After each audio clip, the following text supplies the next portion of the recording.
Bed पर किसी बेजान लाश की तरह पड़ी हुई थी। उसने खौफ भरी नजरों से सीलिंग फैन की तरफ देखा, पर वहां अब कोई नहीं था।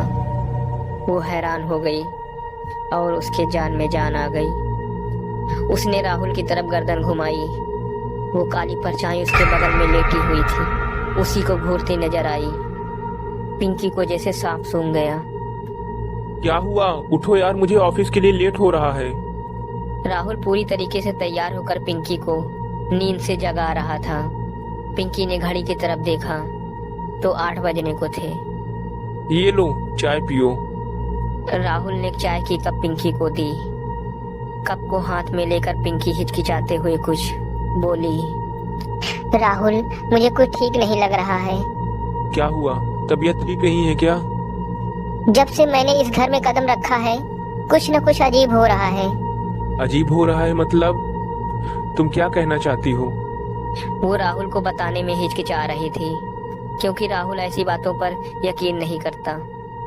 और जो भी पिंकी के साथ हो रहा था वो सामान्य नहीं, बल्कि कोई बुरी शक्ति अपनी मौजूदगी का एहसास दिला रही थी। पिंकी के परेशान चेहरे की तरफ देखते हुए राहुल ने कहा, आज ऑफिस जाना कैंसिल।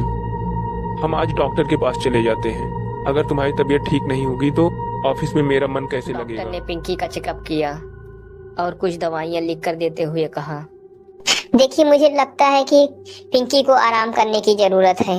शायद प्रीति के मौत का सदमा लगा है। दवाई लिख कर दी है, फिर भी उसका ख्याल रखना होगा। ठीक है डॉक्टर साहब। कहते हुए राहुल और पिंकी कैबिन से बाहर निकले। दोनों अपनी गाड़ी से घर के लिए निकले। राहुल गाड़ी चला रहा था और बगल की सीट पर पिंकी आंखें बंद करके आराम से बैठी हुई थी। गाड़ी चलाते समय राहुल को सब याद आने लगा। उसकी बेटी प्रीति बालकनी से गिरने से मौके पर ही मौत हो गई थी। लोगों की भीड़, पिंकी रोना बिलखना, चीखना चिल्लाना और फिर एकदम से बेहोश होकर गिर जाना, सब उसकी नजरों के सामने आ गया। वो सब कुछ भूलना चाहता था, पर आज उस डॉक्टर की वजह से पुराने जख्म ताजा हो गए। रात हो चुकी थी। पिंकी दवाइयाँ खा करके बेड पर लेट गई। आज छुट्टी लेने की वजह से राहुल को ऑफिस का काम करना था। पिंकी बेड पर लेटी जरूर थी, पर उन अजीब सी घटनाओं ने नींद उड़ा दी थी। पर आंखें बंद करके वो सोने की कोशिश करने लगी। तभी राहुल की आवाज कानों पे पड़ी, पिंकी, जार में पानी नहीं है। ठीक है, तुम आराम करो, मैं ही पानी लेकर के आता हूँ। और जार लेकर के वो बेडरूम से बाहर किचन में चला गया। पिंकी वैसे ही आंखें बंद करके पड़ी हुई थी कि तभी उसे कमरे के भीतर किसी की आहट होने की एहसास हुई। उसने दरवाजे की तरफ देखा। कमरे का दरवाजा बंद था, पर अगले ही पल लगा कि दरवाजा धीरे धीरे खुल रहा है। पर आधे खुले दरवाजे से बाहर उसकी नजर गई।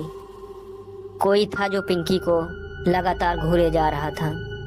बेड पर पड़ी पिंकी की सांस ही अटक गई।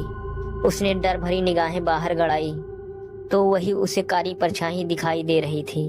पिंकी ने हिम्मत जुटाई और वो बेड से उठकर दरवाजे के पास चली गई। झट से दरवाजा बंद किया ही था कि उस परछाई ने दरवाजा ढकेलना शुरू किया। वो काली परछाई दरवाजे से अंदर आने की कोशिश कर ही रही थी और पिंकी उसे बाहर ही रोकने की कोशिश कर रही थी।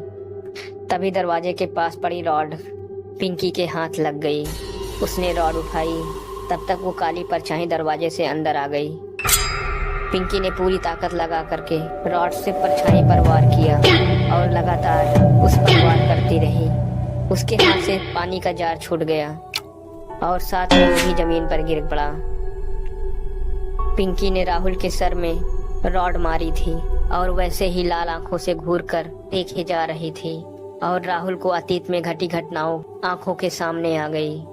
उस रात राहुल देर से घर लौटा था और दरवाजा खोलते ही उसे आवाज सुनाई दी, तेरी माँ मर चुकी है, मैं तेरी माँ नहीं हूँ।